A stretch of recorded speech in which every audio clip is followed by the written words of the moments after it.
Dinner নিয়ে বসে পড়েছি। ডিনারের কি মেনু আর বলার কিছু অপেক্ষা রাখে না, তোমরা তো সকালে দেখলেই যা মেনু সকালের ছিল সেম আছে, কোনো আলাদা কোনো রান্না করতে আজকে বারণ করেছি। তো স্যালাডটা দিয়েই শুরু করি। এবার শুধু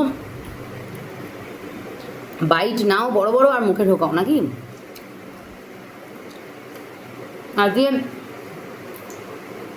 অনেক দেরি হয়ে গেছে,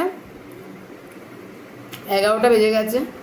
মানে এত দেরিতে ডিনার করি না, ছুটির দিন বুঝতেই পারছো, সব কিছু গড়বড় হয়েছে। চিট ডে মানে সব মানে সকাল থেকে সব গড়বড় শুরু হয়েছে আর কি, টাইমের গড়বড়, খাওয়ার গড়বড়।